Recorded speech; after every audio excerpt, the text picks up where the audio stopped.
I still remember the exact feel of the air that afternoon. Warm, calm, familiar. The kind of day that usually carried no warning. I walked down my front path the same way I had for decades, expecting nothing except the comfort of home. Instead, I stepped straight into a moment that would tear my world apart without a single hint beforehand. As I reached the porch, I saw my daughter standing there with her husband. Their posture was stiff, like they were waiting for someone. But they weren't waiting for me. A man I had never seen before lingered beside them, holding a clipboard and glancing around with an impatient smile. When I stepped closer, my daughter didn't greet me the way she always had. No warmth, no relief, just a quick roll of her eyes as if I had interrupted something important. Then it happened, the moment that split my life into before and after. My son-in-law reached into his pocket, pulled out my house keys, and handed them directly to the stranger. No explanation, no warning, no respect.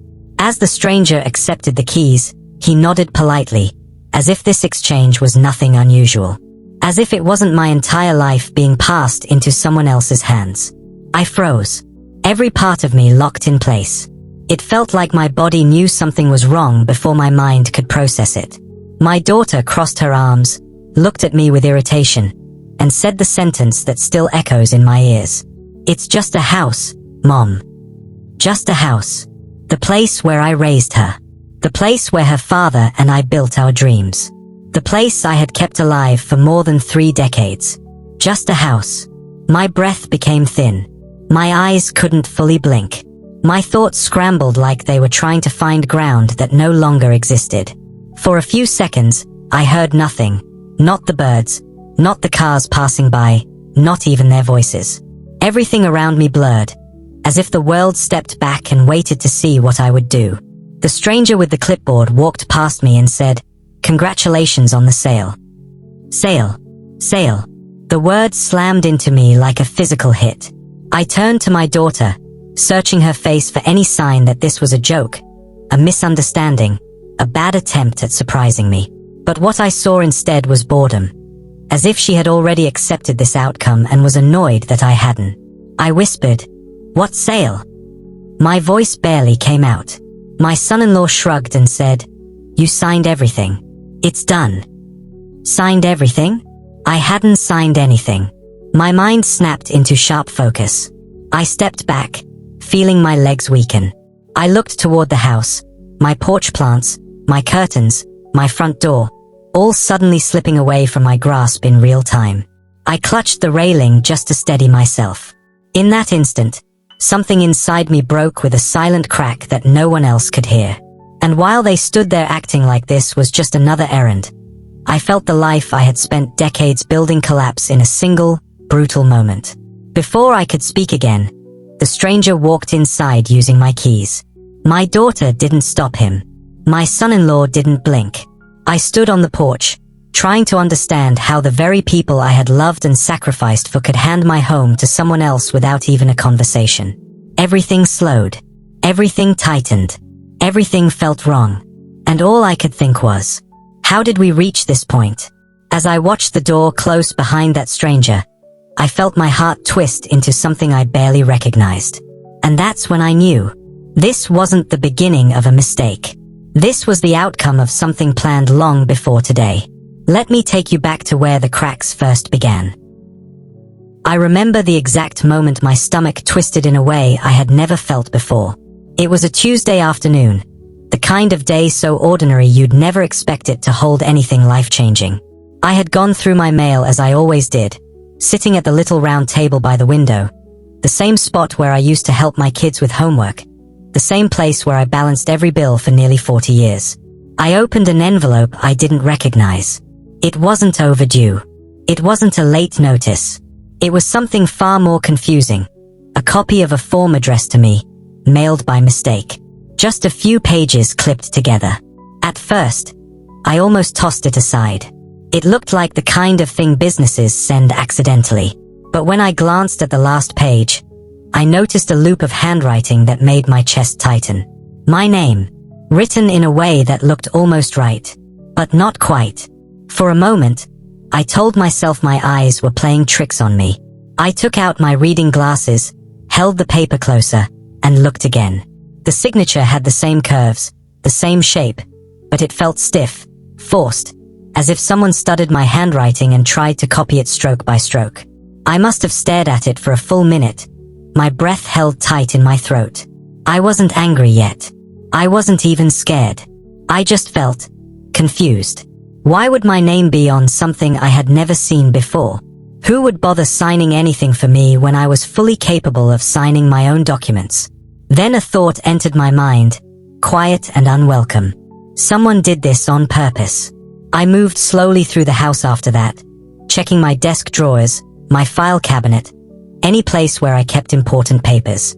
Nothing looked disturbed, yet a sense of wrongness hovered over everything. I sat back down at the table and read the form line by line. It mentioned property information. The house. My house. My heart started beating harder. I told myself not to jump to conclusions. I folded the papers neatly and waited until evening to call Maya. My voice trembled even though I tried to sound calm. I asked her if she knew anything about the document I received. Her tone changed instantly, sharp, impatient, as if I had interrupted her day with something trivial. "Mom, it's probably nothing," she said quickly. "Just part of the routine things Derek's been helping you with." Those words made the hair on my neck rise. Routine things. Helping me. As if I had asked for that. I pressed her gently. "I never signed this, sweetheart." She hesitated for a second too long. Then the excuses began. Fast, practiced, dismissive. "Mom, you probably forgot. You're getting older. Derek handles these things better than you."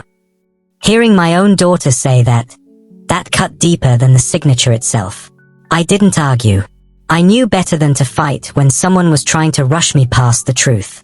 When we hung up, I sat in silence for a long time, hands folded in my lap. The house felt different that night. Quieter, heavier, as if it were holding its breath along with me. The next morning, I decided to go through my mail before my coffee. That was when I noticed something new. An envelope tucked beneath the stack, addressed to me but already opened. I knew I hadn't touched it. The mail slot was inside my home, and no one but me had the key. My heart dropped. Someone had been handling my mail. Someone had been watching what I received. And suddenly, all the little things I had brushed off over the past year took on a new light. Derek asking about insurance. Maya insisting they could help with paperwork. Their sudden interest in my home, their comments about it being too big, their disappointment every time I said I wasn't selling. It wasn't random. It wasn't coincidence. It was a pattern. One I had ignored because I loved my daughter too much to believe she could hurt me. I held the opened letter in my hand, feeling a cold chill move through my chest. It was another property-related notice, something I had never asked for. Something that would only make sense if someone were gathering documents about the house. When I set it on the table beside the forged signature, a truth I didn't want to face settled deep inside me.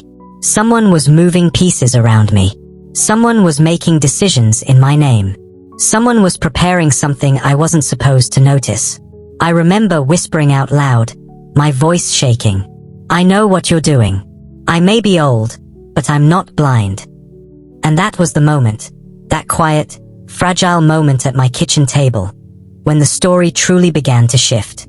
That was when I realized the world I trusted, the daughter I cherished, and the home I built were all standing on ground that was no longer steady. Something was happening behind my back. Something bigger than a forged signature. Something planned. And it was only a matter of time before I discovered exactly how far they were willing to go. Raising Maya alone shaped every corner of my life. From the moment I first held her tiny hand, I understood that every step I took from that day forward would be measured not by what I wanted, but by what my children needed. I didn't have the luxury of thinking about myself. I didn't have the luxury of resting when I was tired or stopping when the world felt too heavy. Everything I did, every shift I worked, every dollar I saved, every decision I made, was for them. I remember the nights clearer than anything else. Long evenings when the house was quiet except for the soft hum of the ceiling fan as I sat beside their beds, reading stories until the words blurred. Some nights I was so exhausted I could barely keep my eyes open, but I never stopped. Those moments were the only time the world felt gentle. The only time I felt like I was doing something right. Food wasn't always plentiful, but I made sure the children never knew that. I learned how to stretch ingredients until they worked magic on a plate.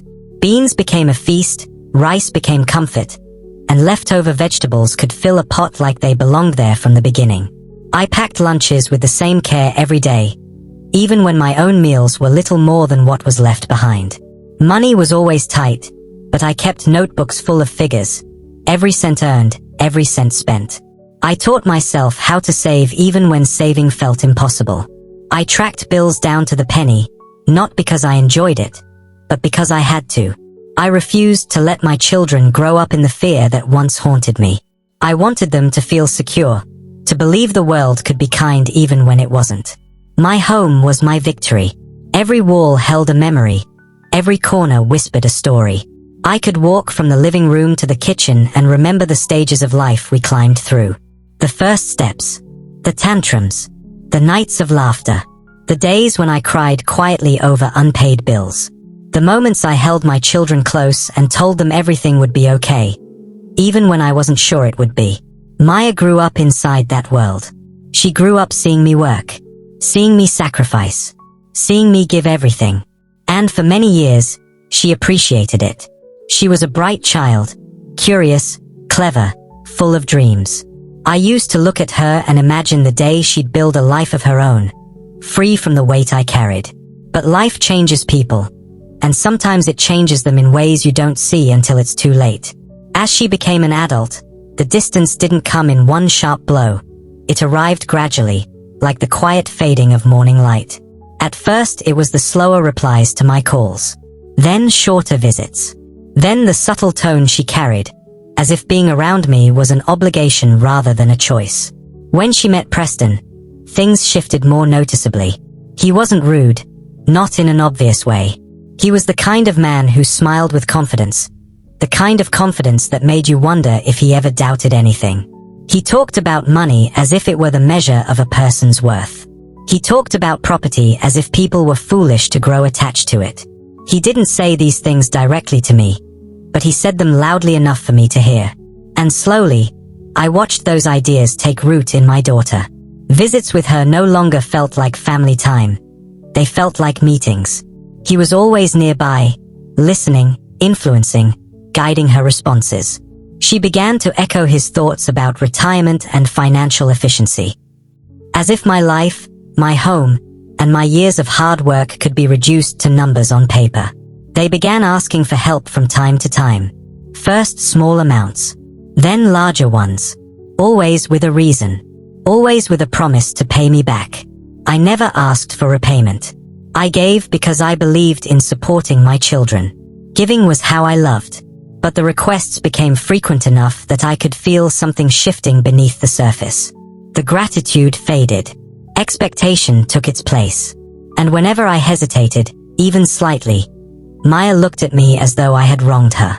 I remember sitting alone at my kitchen table one night, staring at a bill she had asked me to cover. My hand shook slightly as I wrote the check. Not because of the amount, but because I finally felt something I had never felt from my own child. Pressure. Not love.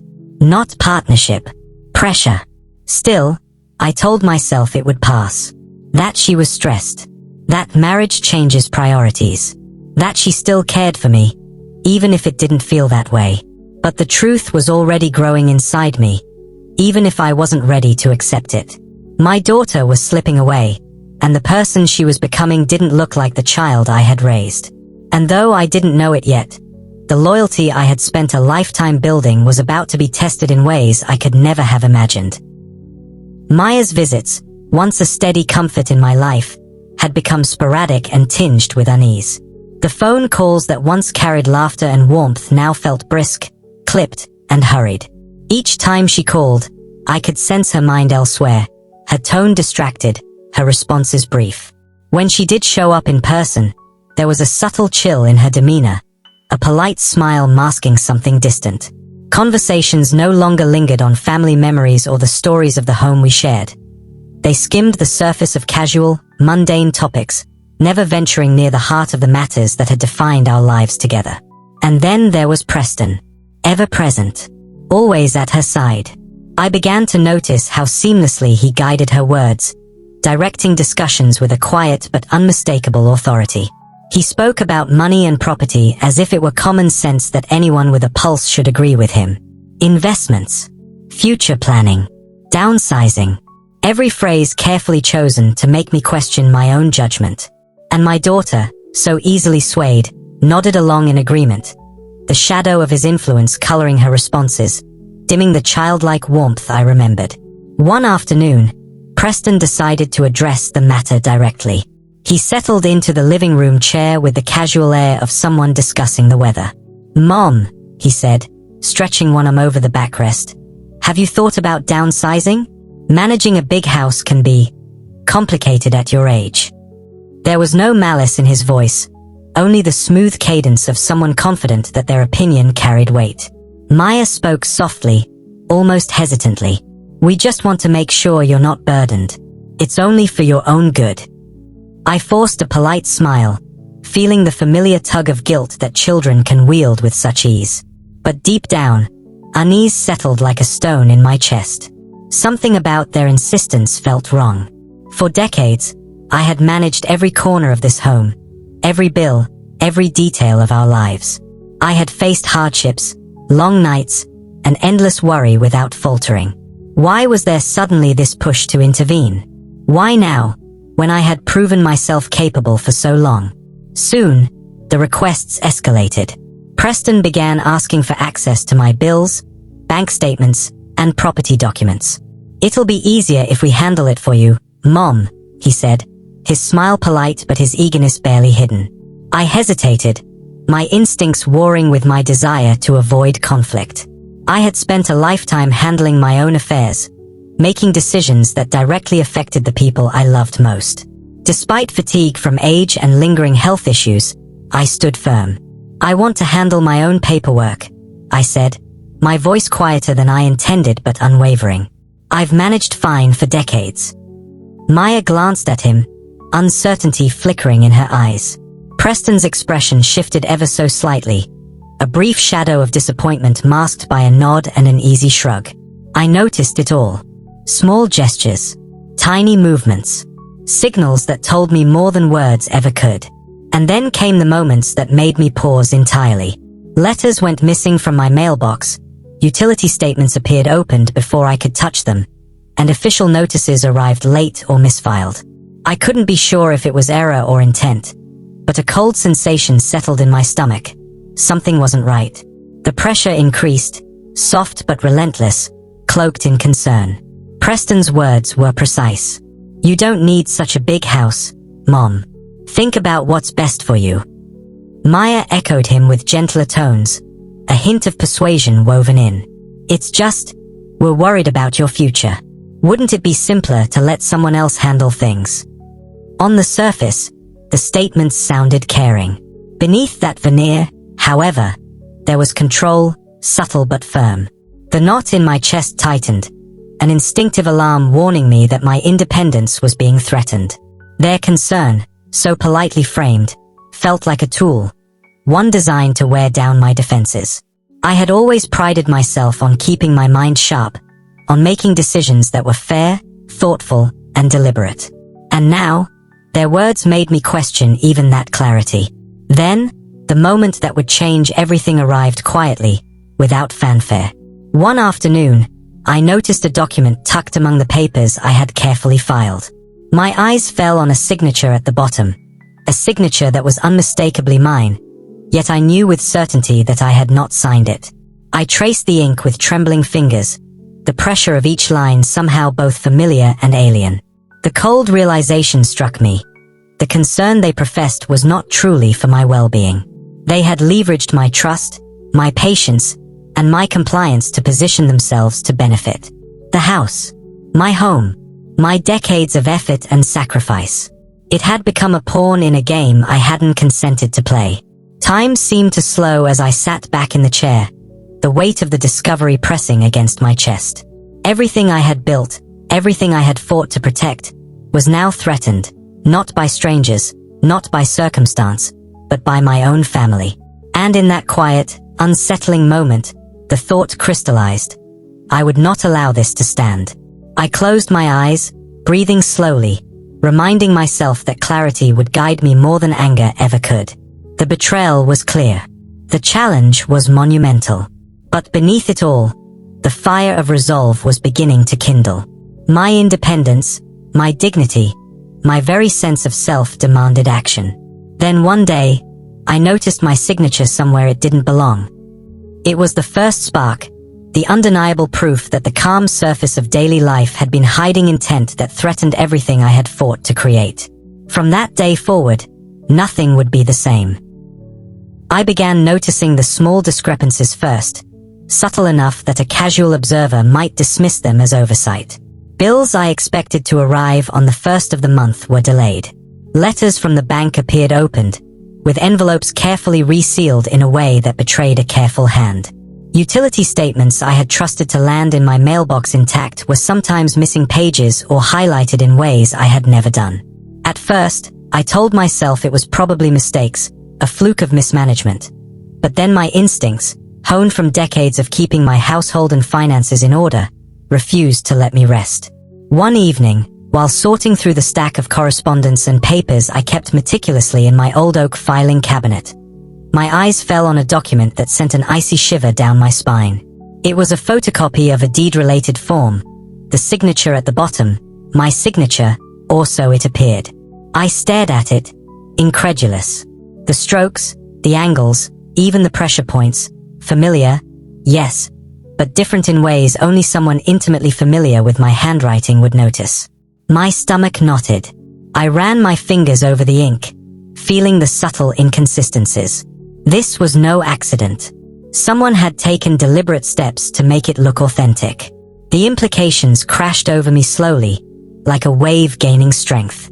Every phone call, every visit, every casual insistence that I allow them to help had been leading to this. I felt exposed, violated, betrayed by the very people I had raised and loved with all my heart. The next morning, I confronted Preston directly. My hands trembled slightly as I held the document between us. "What is this?" I asked, my voice calm, though my heart thudded painfully against my ribs. Preston glanced at it casually, offering a smile that didn't reach his eyes. "Oh, that?" he said lightly, waving it off. "Just routine paperwork. Nothing to worry about." I looked at Maya, hoping for some sign of concern or loyalty, some acknowledgement of the truth. Instead, her eyes met mine briefly and then darted away. She nodded ever so slightly, silent, almost imperceptibly, but the message was clear. She had chosen him over me, over honesty, over the bond we had nurtured for decades. My heart sank deeper than I had thought possible. I asked pointed questions. Why would this form be necessary? Why wasn't I consulted? How could anyone decide on something so important without my knowledge? Preston's tone remained smooth, casual, almost condescending. "We're just trying to make things simpler for you, Mom. It's all standard procedure." Weeks passed, each one heavier than the last. Preston's access to my life grew. He began requesting to manage my bank accounts directly, under the guise of making my finances simpler. Slowly, deliberately, he had obtained a power of attorney, a legal document granting him authority over all my affairs. My independence, hard-earned and carefully preserved, was slipping away while I believed I was acting in good faith, trusting that family would respect my boundaries. The strain weighed on me in subtle ways I could feel but couldn't always articulate. Every interaction with them carried an undertone of expectation, a pressure masked by concern. And the house, oh, the house. What had once been my sanctuary became a stage for these machinations. Realtors started appearing, always polite, always professional, claiming to be appraisers or inspectors. Their visits were frequent enough to be unsettling but not overtly alarming, creating a rhythm that normalized intrusion. And yet, I noticed the pattern, the way each visit coincided with Preston's requests, the way Maya seemed increasingly comfortable with strangers moving through my spaces. Then the full reality hit me like a sudden gust of wind. The house had been listed for sale. My home, the place that had held decades of laughter, tears, triumph, and memories, was now reduced to a listing sheet with a price tag. Every floorboard, every wall, every corner that I had poured love into had become negotiable property in someone else's eyes. My hands shook, my chest tightened, and for a moment I felt utterly powerless. And then I remembered Maya's words, spoken so casually, so carelessly, "It's just a house, Mom." That phrase replayed over and over, a mantra of betrayal. To them, it had been a transaction. To me, it had been everything. Proof of endurance, of dedication, of a life lived with responsibility and love. I confronted them directly. This house, my home, was sold without my consent. Do you even understand what you've done? Preston's calm demeanor only intensified the sting. Maya and I are only looking out for your best interests, he said smoothly. Handling this is easier for everyone. You're just stressed, Mom. The word stressed struck like a cruel joke. They had weaponized my age, my gentleness, my trusting nature. And Maya, standing silently beside him, offered no defense, no apology. Only the quiet complicity that hurt more than any spoken word. I realized with a sharp, bitter clarity that the people I had nurtured, the ones I had raised with patience and love, had become the architects of my vulnerability. I sank into my chair afterward, the document heavy in my hands, the betrayal heavy in my heart. The depth of their planning, the way they had slowly encroached on my life while pretending care, was staggering. But beneath the shock, a resolve began to form. A quiet, simmering determination. They may have believed I was powerless, that I would accept their manipulations. They were about to learn how wrong they were. Has anyone ever used your trust against you? Comment below. I want to know how far someone has pushed you. That evening, I sat alone, flipping through the paperwork, examining each signature, each instruction, each irregularity. Every small detail I had once managed with care now became ammunition in my mind. They had made a critical error. They assumed my age equaled weakness, my trust equaled ignorance, and my patience equaled submission. They had no idea that I was about to turn the tables. The quiet woman they thought they could manipulate was far from defeated. I would reclaim what was mine, not just the house, but the dignity, the respect, and the sense of justice that had been stripped from me. And when the time came, they would learn that betrayal has consequences. It was a morning crisp enough to make the air bite at my cheeks as I opened my email. The notification sat there in my inbox, bland, clinical, utterly devoid of feeling. The house I had built with my own hands, the sanctuary where I had spent decades shaping a life, a home, and memories, had been sold. The email's tone was detached, almost courteous in its presentation. To the sender, it was a transaction, a file closed, a routine matter. But to me, it felt like a hammer striking directly at my chest, leaving me gasping for breath and grappling with disbelief. I felt the pulse of shock and betrayal hammering through me. Every photograph, each carefully chosen piece of decor, the scratches on the wooden floors from years of joyful chaos, the corners where I had placed reminders of accomplishments and milestones, all gone, handed over to strangers who would never know the weight, the love, or the history carried within those walls. I swallowed hard, forcing myself to breathe steadily. Panic rose, hot and insistent, but I pushed it back, replacing it with focus. There was no time for despair, not yet. The time for clarity had arrived.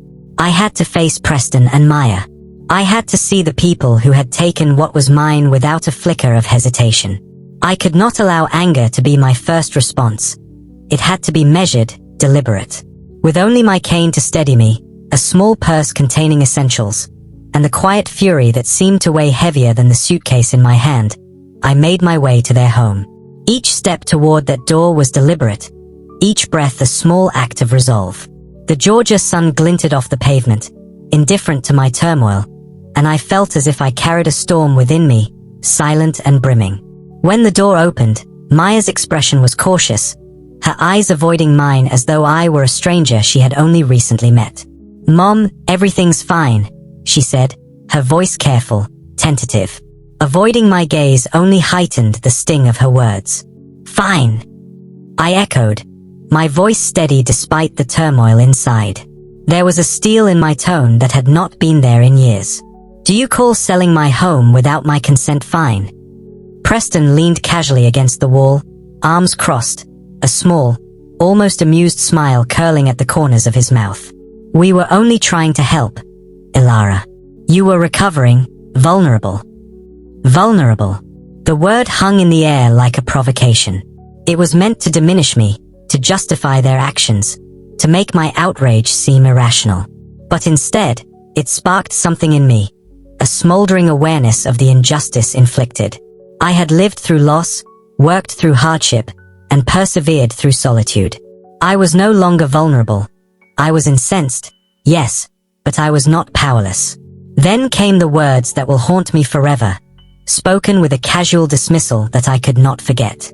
Maya, standing with a mixture of guilt and justification painted across her face, said, "It's just a house, Mom. You're making too big a deal out of this."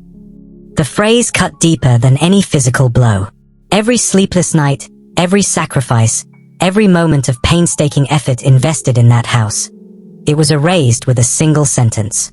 My life's work, my sanctuary, reduced to an object of convenience in the eyes of my own child. The betrayal was not abstract. It was tangible, and it stung in ways I had never imagined. My pulse quickened, threatening to betray my composure, but I forced myself to breathe slowly, evenly. Rage alone would not serve me. It would only make me react impulsively, handing control over to the very people who had sought to undermine me.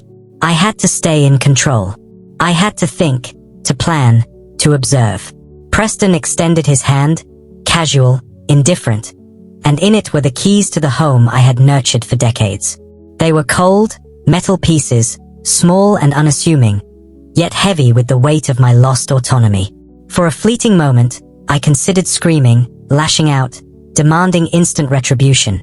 But I realized that giving in to immediate reaction would only prove their assumptions right. They had wanted me powerless. They had wanted to see despair etched across my face. I would not grant them that satisfaction. Instead, I collected myself, drawing in a deep, steadying breath. My silence became my weapon. My refusal to respond, to rise in anger, to cry, spoke volumes without a single word leaving my lips. It was a quiet rebuke, a statement that while they had taken a home, they had not taken me entirely. With only a single suitcase in hand, I walked away from the home I had built, each step heavier than the last. The driveway stretched endlessly under the morning light, each footfall echoing the years of effort invested within those walls. Inside, the casual chatter of my grandchildren floated through open windows, oblivious to the drama unfolding outside. No apologies, no remorse, no recognition of the gravity of their actions. Only the quiet satisfaction of those who believed they had outsmarted a frail, elderly woman. As I made my way to a nearby rental, the enormity of the betrayal settled in fully. Yet, amidst the weight of loss, a new thought began to crystallize. This was not the end. Something had shifted in me that day, a quiet transformation forged in the heat of injustice and the pain of betrayal.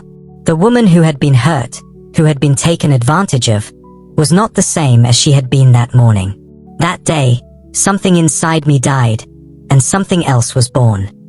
I felt it then, a small flame of resolve, fragile yet insistent. The house had been taken, but my ability to respond, to reclaim what was mine, and to hold them accountable was not lost. My mind began turning over every detail, every interaction, every subtle misstep they had made. If they believed I would remain defeated, they were gravely mistaken. A reckoning was coming, and it would be deliberate, measured, and just. The air around me felt colder, sharper, but the chill did nothing to diminish the warmth of resolve growing within me. That house had been my life, and now it had become the spark that ignited a force they had underestimated entirely. I was no longer just the woman who had lost her home. I was the woman who would ensure the betrayal was addressed, and that justice, in whatever form it would take, was finally served. I arrived at a small rental on the outskirts of town, a place that felt more like a temporary holding cell than a home. The walls were thin enough to carry every creak, every hum, and every whispered conversation from neighboring apartments. The carpet, once beige, had dulled into a lifeless gray, fraying along the edges. The windows rattled with the passing of every vehicle on the road outside, making me feel the world itself was shaking in mockery of my predicament. This was a far cry from the home I had built in Savannah, with its sturdy oak tree casting comforting shadows over the sunlit porch, the smell of jasmine in spring, and the soft creak of the floors that had borne witness to decades of family life. I unpacked my single suitcase slowly, deliberately, each item a relic of the life that had been abruptly taken from me. A pair of reading glasses, a worn cardigan, a notebook filled with years of financial records and personal notes. Each piece a reminder not only of the home I lost but of the life I had painstakingly built within it. The tears came easily at first, unbidden, thick and choking, catching in my throat and leaving me gasping for air. I cried not only for the house, my sanctuary, but for the betrayal that had pierced the heart of my family, the daughter I had raised and the son-in-law who had quietly orchestrated its theft. Days passed slowly. My mornings, once greeted with sunlight streaming over the porch and the chirping of birds, now began with anxiety that felt like a weight pressing down on my chest. The routines that had been second nature, collecting the mail, paying bills, running errands, became tasks laden with the heaviness of displacement. Grocery trips that had once been pleasant outings now felt like burdens, each step a reminder that the life I had curated with care and love was gone. I called Maya repeatedly, longing for some trace of remorse, a glimmer of recognition of the wrong they had committed. Each call ended in silence, or worse, with dismissive words that treated me as though I were overreacting, as though the home and trust one had built were trivial inconveniences in their lives. The knowledge that they had profited from my loss gnawed at me relentlessly. $500,000, gone, not because of need, but because of ambition, entitlement, and a shocking lack of conscience. Yet, even in the midst of despair, I refused to let my mind succumb entirely to hopelessness. I combed through my personal records meticulously. Every ledger, every receipt, every note I had kept over decades became a weapon in the silent battle I was about to wage. The scope of the betrayal became clear. Money had been withdrawn or diverted from accounts that they had been granted access to, and my so-called helpers had engineered an early sale without my knowledge or consent. The betrayal was no longer abstract. It was tangible, measurable, and infuriating. As I pored over the documents, I noticed irregularities in the buyer's situation. Mr. Sterling, the man who now legally held my home, had begun reporting issues: incomplete filings, missing documents, and inconsistencies in the legal paperwork. These were small errors, almost invisible to anyone who lacked a trained eye, but I could see the gaps immediately. To everyone else, they were minor inconveniences. To me, they were opportunities, loopholes that could restore what was mine.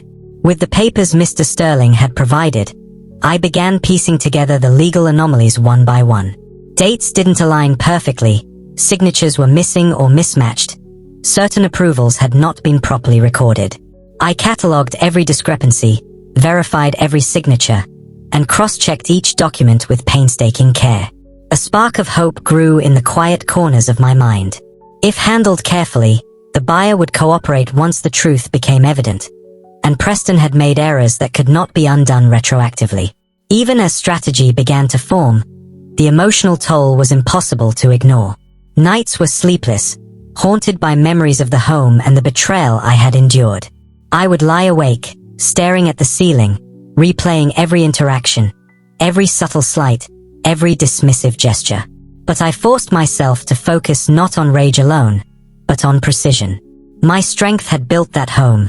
Now my intellect would reclaim it. The pain I felt was sharp, but it was no longer crippling. It was fueling the resolve I needed for the next steps. I reminded myself daily, they had underestimated me.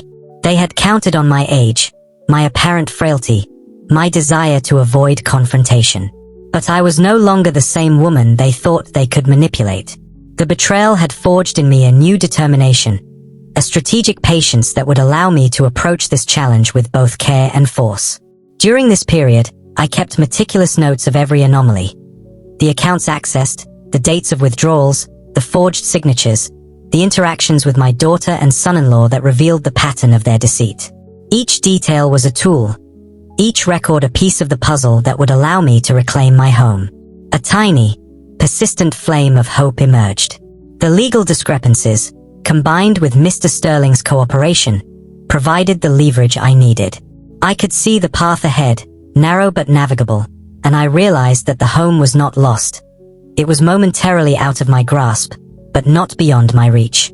I had endured loss before, and this time, I was not helpless. I was preparing, quietly, deliberately, to turn the tables. And then, I discovered their biggest mistake. I allowed myself a moment of quiet reflection. This was no longer just about property. It was about reclaiming control, asserting dignity, and ensuring that those who had tried to manipulate and deceive me would not do so unchallenged. Each sleepless night, each pang of anger, and each tear shed had a purpose. They were shaping the strategy that would bring everything back into alignment. I often sat by the window in that modest rental, letting the fading sunlight cast shadows across the room, and thought about the life I had lived, the lessons I had taught my children, and the resilience that had carried me through decades of hardship. I reminded myself, this was not the end. It was a prelude to justice. The betrayal had been profound, yes, but it had also illuminated the path to redemption. I was ready. The phone rang on a crisp morning, slicing through the quiet of my modest rental apartment. When I answered, it was Mr. Sterling, the young investment banker who now, at least on paper, held the home I had nurtured for decades. There was an odd mix in his voice, caution, unease, but also relief. I could sense he was not entirely comfortable with the situation, and in that hesitation, I sensed opportunity. Mrs. Vance, he began, hesitating slightly, there are several issues with the property. Some paperwork errors, structural inconsistencies, and honestly, I think the sale wasn't handled properly. My heart pounded with a mix of anxiety and hope. I had anticipated challenges, but hearing confirmation that the sale might be flawed set my mind racing. Every detail he described, the incomplete disclosures, missing filings, inconsistencies in dates and signatures, was like a breadcrumb trail leading back to a mistake I could exploit. My home hadn't just been sold. It had been mishandled, and the errors were glaring to someone trained to notice them. My pulse quickened as possibilities opened up before me. I thanked Mr. Sterling, carefully masking the surge of adrenaline that was threatening to shake my composure. I hung up, turned to my notebook, and began reviewing everything I had accumulated over the past weeks. Every note, every receipt, every official letter became a weapon in the battle that lay ahead. I realized that opportunity had appeared, unbidden, and it was time to act. The very next day, I consulted a local attorney, someone reputable, known for taking on cases involving property disputes and fraudulent activity. I laid out the situation as calmly and precisely as I could.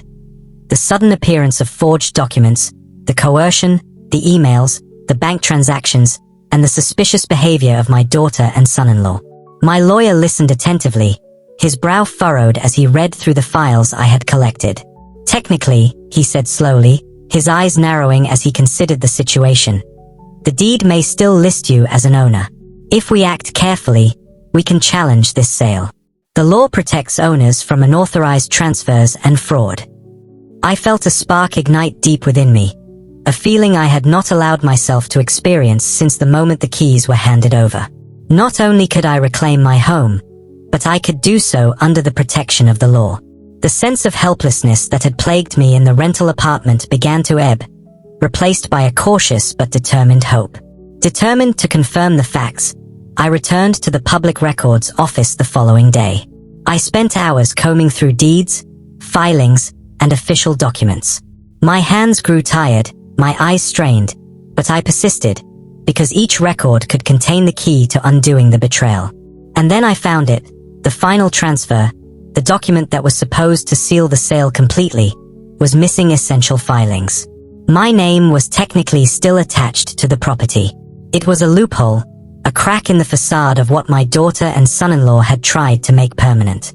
I leaned back in my chair, letting out a slow breath I hadn't realized I'd been holding. The house was not gone. It had been temporarily taken from me. Yes, but the law was on my side. I allowed myself a quiet smile. The journey ahead would not be easy, but for the first time in weeks, I felt like I was in control. I began plotting a strategic approach, meticulously documenting every communication I had with Preston and Maya. Each email, every text message, every instance of subtle coercion or forgery was recorded in my notes. The mistakes they had made, born of arrogance and underestimation, became the very tools I would wield to reclaim my life. It was clear that my daughter and her husband had not considered my resilience, my memory, or my attention to detail. They had assumed that age and fatigue would make me pliable, that I would be too worn down to act. But they had misjudged me. Every oversight, every falsified signature, every rushed decision they had made was a step in my favor. I realized, I wrote in my journal that evening, that this is my chance, not just to reclaim my home, but to hold them accountable. To ensure that no one treats a lifetime of work and trust as disposable. The days that followed were a delicate balance of strategy and patience. I contacted Mr. Sterling again, keeping him apprised of my findings. I worked alongside my attorney to outline the legal challenge, reviewing each clause, every technicality, and potential defense. I stayed focused, forcing myself to set aside the emotional sting and the sense of betrayal that sometimes threatened to overwhelm me. I spent hours visualizing the courtroom, imagining the documents laid out clearly, the errors and forgeries exposed for all to see. The betrayal that had once left me paralyzed was now fueling a meticulous, deliberate plan. I reminded myself daily, my strength had built that house, my mind would reclaim it. Each late night, each careful note, each phone call was a step toward justice, and with every passing day, the fear of loss was replaced by a sense of empowerment I had not felt in decades. By the end of the week, I had constructed a full timeline, every power of attorney document, every bank transaction, every act of coercion or falsified consent catalogued and cross-referenced. The picture was clear, and the legal path was visible. They had no idea that I was about to turn the tables entirely. I closed my notebook and took a deep, steadying breath. This was no longer about a home. This was about reclaiming control, asserting dignity, and proving that betrayal, even by those closest to you, could not go unanswered. The house, my sanctuary, was no longer lost. It was a prize within reach, and I was ready to take it back. If someone betrayed you this completely, would you fight back or walk away? Comment below. I want to hear your choice. After days of meticulous preparation, I reached out to Lydia Dubois, a top litigation attorney in Georgia known for her ruthless precision in property disputes. From the moment she stepped into my modest rented apartment, it was clear this wasn't just another case to her. It was a mission, and I felt an unfamiliar, potent surge of hope. She scanned every file I had gathered, the forged signatures, the suspicious emails, the texts brimming with deceit, and the bank records proving that money had been siphoned from accounts I had entrusted to my own family. "This is clear," Lydia said, her tone calm but unwavering, radiating authority. "We don't need to ask for damages yet. We go straight for rescission of the sale and prove a breach of fiduciary duty. You get your home back, and they feel the weight of their greed." I nodded, absorbing every word. For the first time since that fateful morning when I left my house with a single suitcase, I felt a measure of control. Every document I had painstakingly gathered now had a purpose. I was no longer a passive victim. I was a strategist, poised to reclaim what had been stolen from me. The following days were a blur of quiet, obsessive work. I meticulously compiled a complete timeline. The dates the power of attorney had been signed, the unauthorized actions Preston had taken in secret, emails and text messages demonstrating deliberate deception, and bank transfers showing clear personal enrichment. Each piece was a nail in the coffin, evidence that could not be dismissed. I cross-referenced every detail, ensuring nothing would slip through the cracks. Precision was my weapon. Strategy was my shield. Once Lydia had reviewed the timeline and confirmed its integrity, she filed the case in Georgia's court system. The complaint was meticulous, leaving no room for ambiguity. Willow and Preston were named as perpetrators of fraud, while Gavin Sterling, the unsuspecting buyer, was identified as an innocent third party. I watched the filing process from my rented apartment near the attorney's office, my heart both heavy with anticipation and alight with determination. To my family, I remained composed and frail, but inside, a storm of resolve was brewing. The first hearing arrived, and the tension in the courtroom was palpable. Preston and Willow entered with their usual air of confidence, oblivious to the trap that had been meticulously set around them. Lydia began presenting our evidence systematically, leaving nothing to chance. POA documents, bank transfers, falsified signatures, all laid out clearly for the judge to review. Each piece was undeniable, and the courtroom atmosphere shifted as the evidence sank in. Preston's confidence crumbled almost immediately. He stammered, attempting to justify the unauthorized sale as a measure for my well-being, each word more transparent than the last. Willow's weak protestations, claiming she had acted in my best interest, lacked conviction and fell flat. Every word they spoke, intended to protect them, only reinforced their guilt. I sat silently, observing, noting every tremor, every falter. They were unraveling before my eyes. Unexpectedly, Gavin Sterling, initially confused and frustrated, became an unlikely ally. His testimony confirmed the incomplete filings and discrepancies in the transaction that had endangered the property. "I never wanted this," he said earnestly. "I thought everything was correct. I just want to do the right thing." His words lent credibility to our case, strengthening our position in a way I hadn't anticipated. Each subsequent court session increased the pressure on Willow and Preston. Their previously confident facade cracked as the judge scrutinized each document, questioned their motives, and examined the legality of their actions. The courtroom became a mirror reflecting the betrayal they had orchestrated. I remained composed throughout, keeping my face neutral, while inside, a quiet satisfaction grew. The power had shifted, and I could feel it in every tense pause, every hesitant answer from them.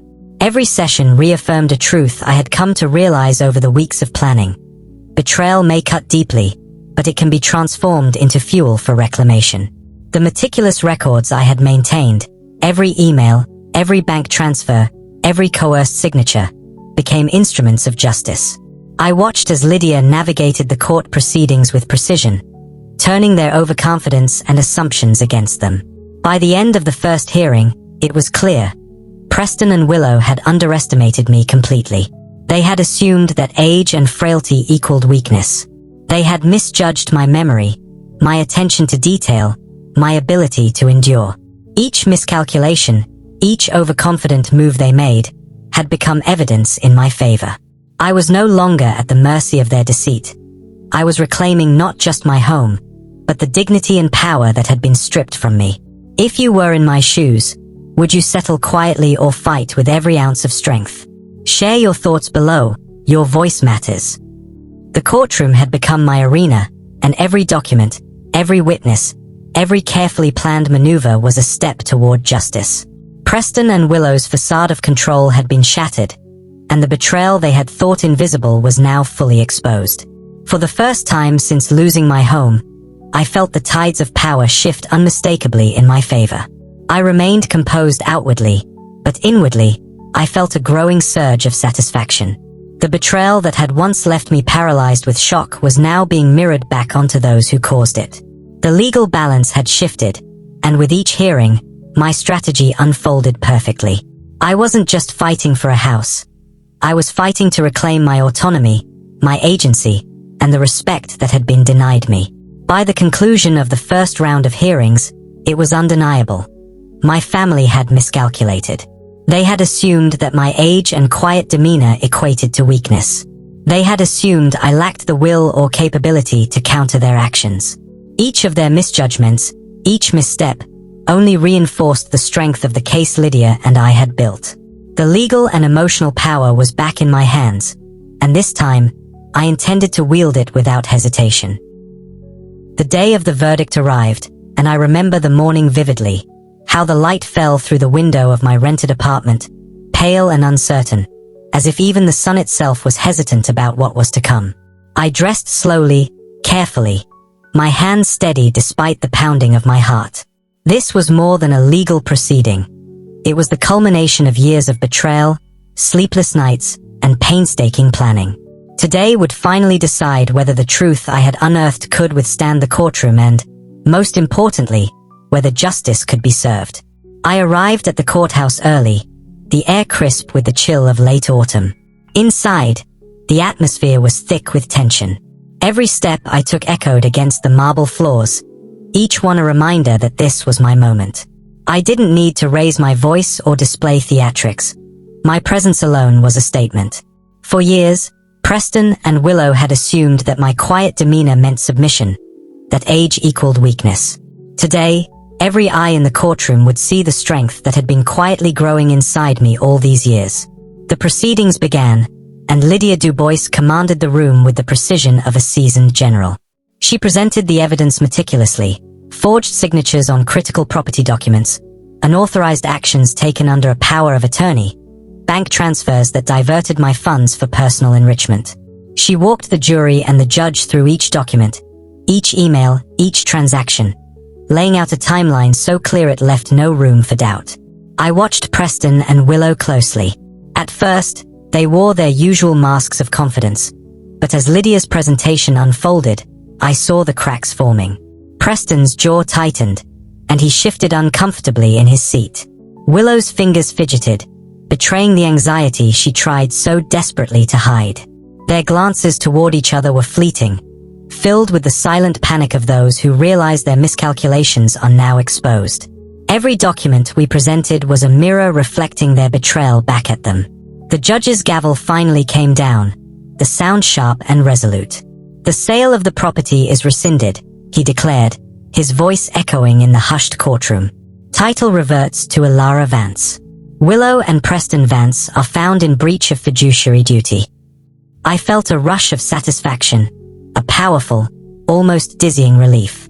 But it was tempered by awareness. The legal victory was not complete until the consequences were fully felt. Justice, I knew, wasn't simply reclaiming the keys to my home. It was ensuring that my daughter and son-in-law understood, in the deepest way possible, that their betrayal had weight and consequences. Preston and Willow were stunned, their previous confidence shattered into fragments. Their accounts were immediately frozen to cover legal costs and restitution to Gavin Sterling, leaving them scrambling financially. I received calls from them, pleading, panicked, but I chose silence for the first few days, letting the reality of their situation sink in.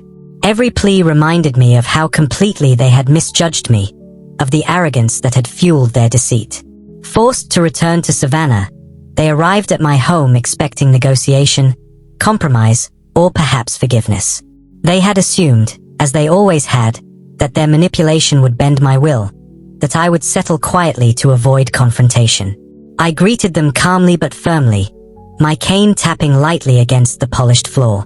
"You made your choices," I said, my voice even, controlled, but carrying the weight of decades of life and loss. "Now you live with them." Shock and disbelief painted their faces. The house they treated as disposable, my sanctuary, my hard-fought achievement, was now the instrument of accountability. The realization that their actions had consequences hit harder than any reprimand could have. With Lydia's guidance, I drafted a new lease agreement. Legally, I had every right to set the terms, given the clauses inherited from the previous buyer. I set the rent deliberately, doubling the market rate, and made every term strict. Timely payments, no shortcuts, no excuses. The agreement was clear, in black and white, and non-negotiable. Willow's voice trembled when she called, a faint echo of the daughter I had once held as a child. "Mom, this is insane. We can't afford this."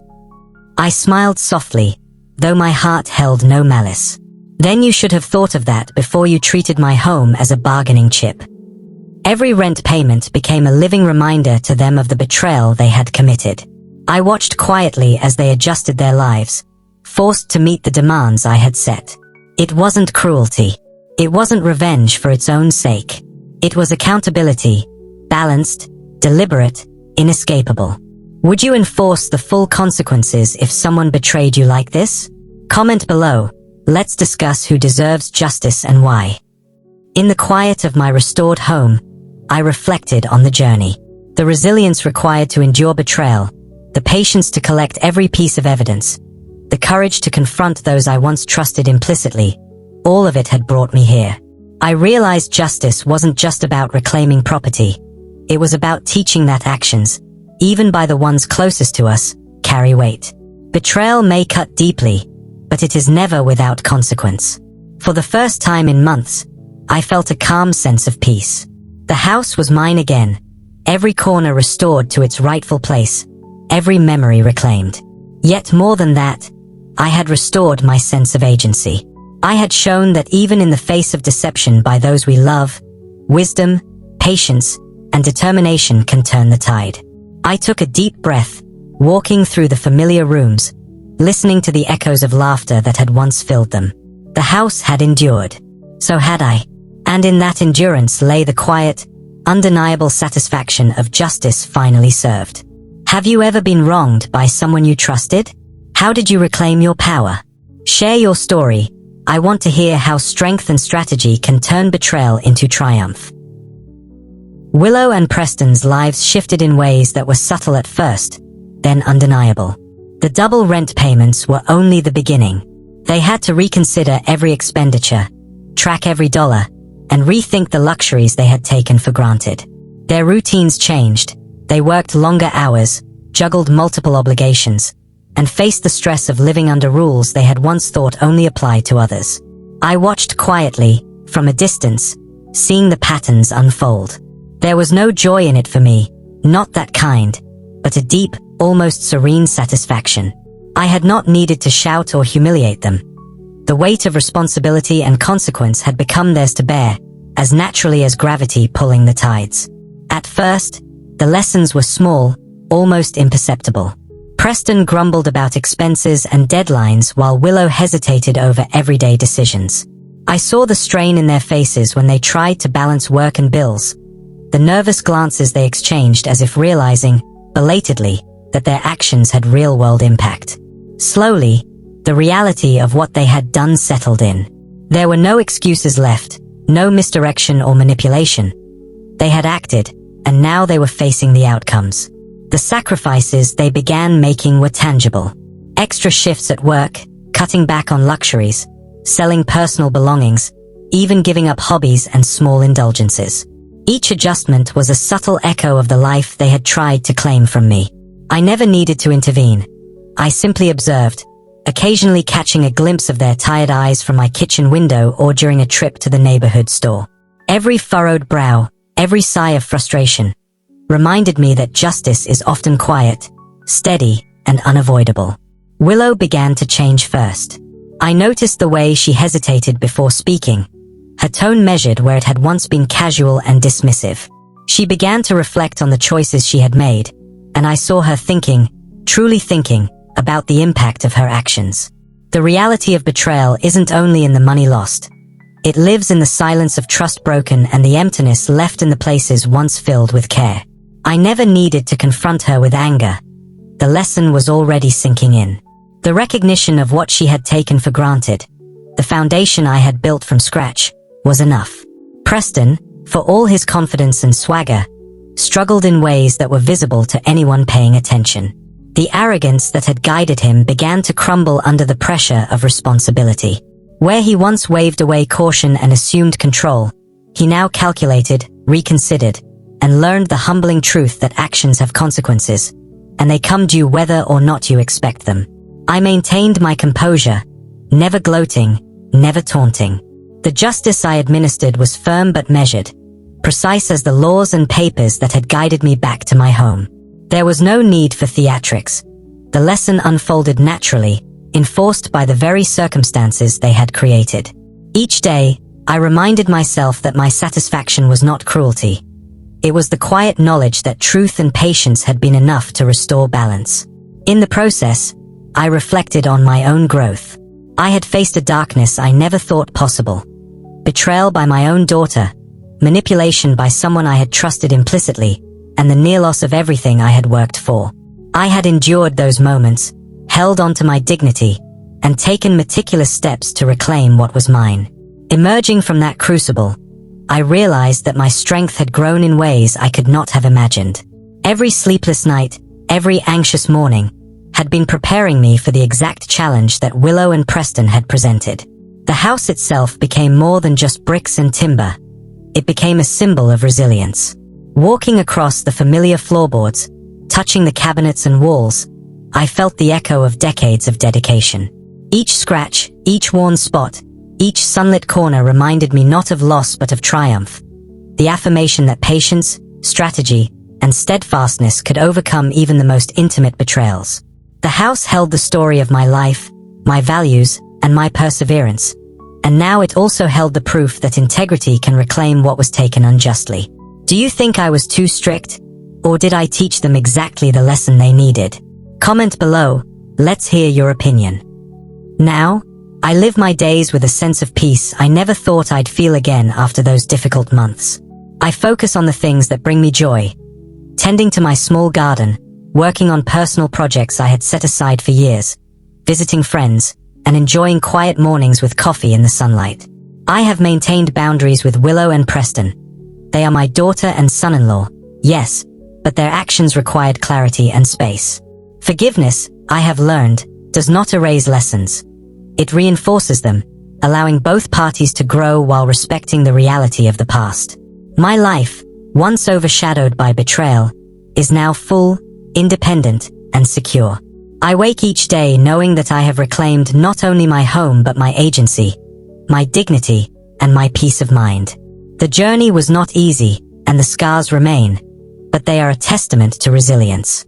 I have discovered that strength is not always loud. It is quiet, deliberate, and enduring. And above all, I have learned that justice, when pursued patiently and wisely, restores more than property.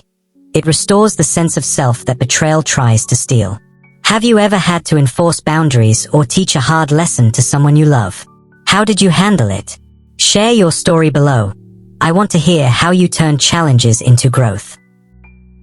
I sat quietly in my favorite chair, the afternoon sunlight streaming softly across the room. The air carried the faint scent of the jasmine I planted years ago, a reminder of simpler days before betrayal reshaped my world. I breathed deeply, letting the warmth settle on my hands as the old floorboards creaked beneath me. It felt peaceful, almost serene, yet my mind drifted to the lessons carved into my life, the ones learned the hardest way. I never imagined the child I raised would betray me, I whispered. The words echoed against the walls I had fought so fiercely to reclaim. Betrayal cuts deeper than financial loss. Money can return, property can be restored, but trust leaves a lasting scar when broken. I had spent decades building my children's future, teaching them respect, responsibility, and compassion. Yet life had shown me that love alone is not protection. Love without boundaries can be exploited, even by those closest to you. This house had been my sanctuary, the place I built through widowhood, hardship, and perseverance. Every floorboard, every sunlit corner, held laughter, lessons, and memories of my children growing into themselves. And it was within these walls that I faced the betrayal that nearly unraveled everything. I learned that safeguarding what matters requires more than devotion. It requires vigilance and the courage to act when deception appears. Respect must be mutual. It cannot be demanded or assumed because of shared blood. My experience taught me that protecting your well-being is not selfish, it's necessary. Through the long journey of reclaiming my home, I learned patience, resilience, and strategic action. I uncovered deception carefully, confronted wrongdoing boldly, and reclaimed what was mine with clarity. I remembered the moment I discovered the house had been sold behind my back. The shock, the grief, the quiet fury. Yet through documentation, legal counsel, and unwavering resolve, I turned the tide. Preston and Willow were forced to face the consequences of their choices. Justice and resilience walk hand in hand. True victories are quiet, restoring dignity rather than seeking applause. I looked out the window, remembering the weight of that betrayal. And yet, here I was, still standing, stronger than ever. My story was one of endurance, not revenge. Of boundaries, not bitterness. Of reclaiming what is rightfully mine. Turning to those who might hear my story, I spoke with calm authority. Blood doesn't give anyone the right to break you. Respect must always be earned. And love, when abused, needs boundaries to survive. I wanted my experience to serve as both caution and guidance. Betrayal from loved ones may feel unbearable, but it also offers an opportunity to rise, to protect yourself, and to hold others accountable. My fight was not for vengeance. It was for justice, peace, and dignity. If you value lessons from real stories where justice prevails, don't just watch, learn. Protect your own life, your own home, your own peace. Years of quiet planning, documenting every irregularity, and tirelessly pursuing the truth had strengthened me. Reclaiming my home symbolized reclaiming my voice, my agency, and my belief in my own resilience. And so I asked, have you ever been betrayed by someone you trusted completely? Comment your story below. It might help someone else understand they are not alone. Later, I stood on the porch as the Savannah sun warmed my skin. The familiar scent of magnolia drifted through the air. My home, once a refuge, then nearly stolen, and now triumphantly restored, stood proudly before me. It wasn't just a building. It was the life I built with my own hands, through sacrifice and unwavering devotion. Willow and Preston had learned that greed carries a price. The courtroom had spoken, establishing truth and accountability. They were no longer in control. They no longer held the power to intimidate, manipulate, or diminish me. Every frantic phone call, every sacrificed weekend, every strained budget was a reflection of their own choices. They were now my tenants, paying double the rent for the home they tried to seize. Not out of vengeance, but out of justice. Each payment was a reminder of accountability, a quiet affirmation that betrayal has consequences. As I watched them adjust to their new reality, I felt no malice, only clarity. Respect must never be assumed, trust must never be taken lightly, and boundaries must always be honored.